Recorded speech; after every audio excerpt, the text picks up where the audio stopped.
ennaku enkulu zino zituuse tubasaba mwekuume muzino ennaku mubeere very cautious embeera engeri gye mweyisaamu mubeere so cautious ababbi bangi ebintu mubikuumise buvunaanyizibwa wali omukwano gwange babbyeko emmotoka sayidi ze namugonga eyo kibi nnyo so mulabe nka mubeera mu cautious bwe tugendedde mu bulango tubadde ku nsonga ya fresh kid okuba nti yataminatinze Francis actually si mwana naye maama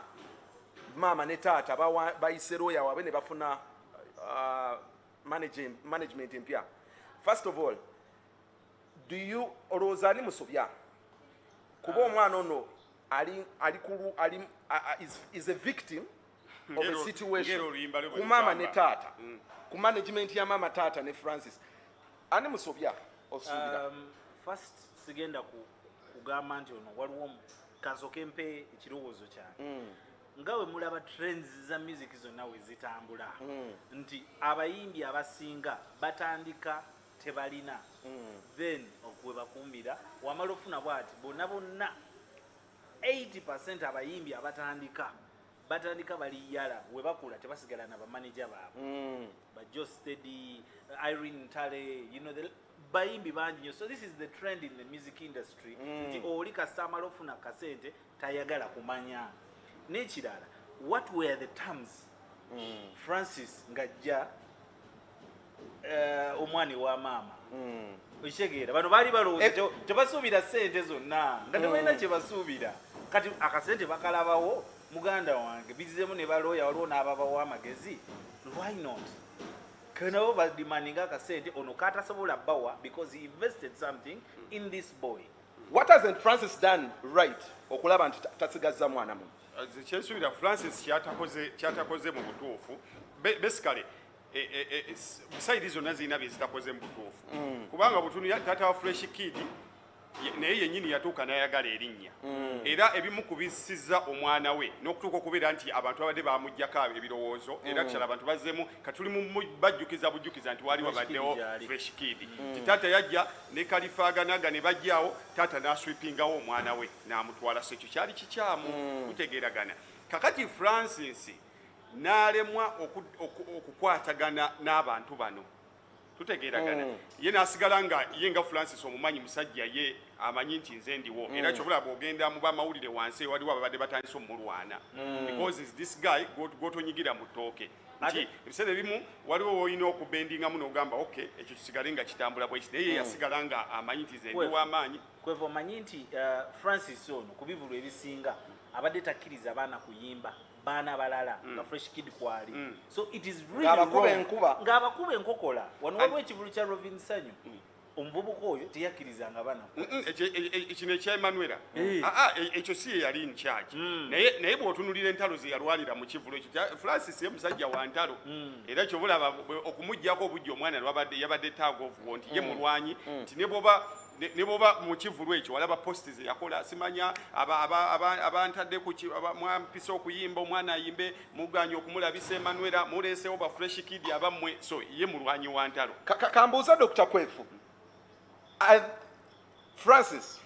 bw'aleeta fresh kid on board oyina by'okukreditinga n'ogamba nti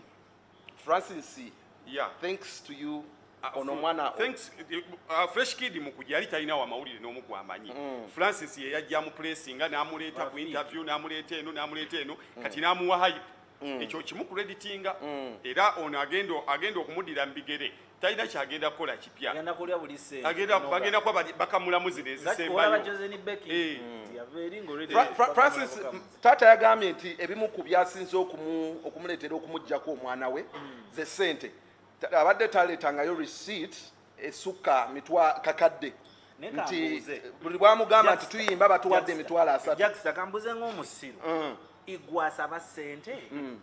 wakateekamu mmeka omanyi Shibalumu naye anaagumira kuba nti mwana we muyambe aleme kufuna Shibalumu waliwo emboozi etambula sifuna mukisa gibuuza Shiba oba ntuufu omanyi abantu kasoleeta omuntu n'abeera w'amaanyi wabeerawo abajja ne bakugamba akubba waliwo omuntu eyajja n'agamba Shiba nti Jeff Kiwa akola ki akubba wandibadde oli w'amaanyi ti Shiba n'amugamba Jeff Kiwa kale nzikiriza kyayogera nziba naye yansanga naki bino byabba bwabanzira abba bintu bye That is, Shiba has visible assets. Elaganti sent over your omwana through Francis ono mwana asoma ina baselejo shoka msoke visible asset asoma anybody yali akute ku fresh kid at that time yali asolo an opportunity yali this opportunity came Francis katubere clear Francis is here lobbying opportunity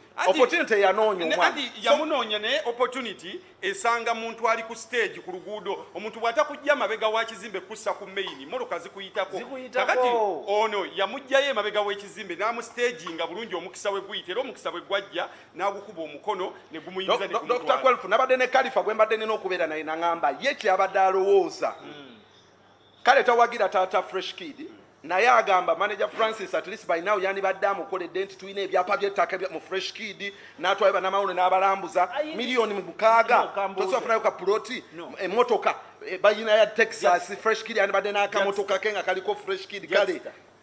ebintu obulambu abaserebu ddala e Uganda tubala buli very expensive and tebuyingiza nnyo nga bemulowooza obulamu kati tunu ya fresh kid abadde ayambala fresh kid abadde byonna omanyi omuntu nga tali mu industry yaffe eno tobulaba abayimbi oli asobola okuba nga ali ku boda atambula ali ku hood ataddeko hood abantu balowooza atuuse ogula emmotoka nti wookolera ebivvulu n'ofisa miliyoni 4 oguleyo kawundo kitegeeza okubye Dr. Kwelfu katubere steady ono omwana he's still a young boy he doesn't rent talina abaana balabirira tasomesa school fees talina baana bala taata yavi yafuuka mwana ne mama ne mwana if some artists waliwo omuyimbi bamuteeka ku billboard nga alina telecom company emu gyalinga brand ambassador bagenda okukebera ewuwe omukusaba kasente nga talina nga mwavu kakati ojaga nti fresh kid talina balabirira makiyu family yonna ebadde tunulidde sente za fresh kid nti bwe bafuna akakadde Francis nga abeererawo omwana ayina ebizibu bye byakola ebyatuka n'okutwala 14 kebongo ayina ebizibu bye naye mu kino tomwesibaako nnyo gamba nti alina sente nyingi eziri awo zaalidde fresh kid oloza ayimbira meka let's try to make assessment oloza wamuwa meka ku Emanuela basaba miliyoni bazaali 2 I think so at least akakadde abadde kayimbira shows seyakakuba teziwera 10 olowooza million 100 million shillings teziwera nti ng'ozirabakaawo let's believe goli mu media first season ena awezeze ebivule biwera 2 chemboza goli mu media expense y'omuyimbi okuumirayo erinnya nga fresh kid bwe yali tisasula babuloga kuba abantu abasinga baali basasule babuloga interview kwambala kutambula dda wano dda wali agenzo tandika okufuna ku sente tutegeragana at a later stage naye bogata expense yaabwe Francis alina ebimulemye ng'omuntu naye ekyo ekyokumubanja sente olaba n'abasajja abayimbidde emyaka balina issues bali mu mabanja bali mu waliwo omuyimbi omu right now kumpi buli TV akyalako buli TV wakabi naye wotunira backlog ya sente ze bamubanja mu design zokka sente nyingi how best should the parents have handled the situation yeno abazadde bandigihandolinze batya kuba bo babadde tebali bakoye Francis tatuusa sente balaba omwana talina bwe yeyongerako okujjako buli we bagamba nze naleeta omwana asoma but you know financial omwana nga tali bulungi how best ensonga no bandigikutte batya nze nali kyendowooza Francis we yavaayo n'agamba nti ayagala funa omuyimbi omulala these people ne batyamu bagamba ayagala tuzizika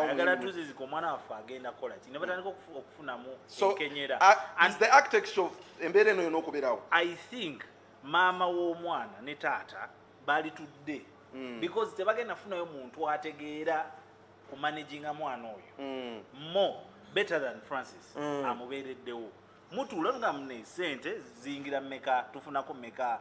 mukole endagaano mufune 10% manye nti buli kivulu 10%. Kale maliriza ku nsonga eyo tugende ku nsonga endala obudde bumpeddeko. Nze njala kuwunzika ngambagamba nti ye nga fresh kid tumuleka asome abamusuubiramu maybe bwe biba bya Katonda tomanya asobola okukola asobola okubouncing back when ng'atuuse mu secondary naye azipa now noona amulimu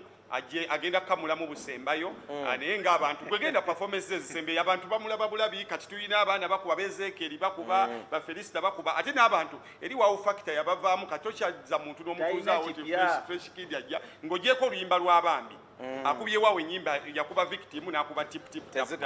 tezikoze wuuyo talina nabarayita okay njagala tuwunzike n'emboozi gye nabadde njagala ennyo next week we hope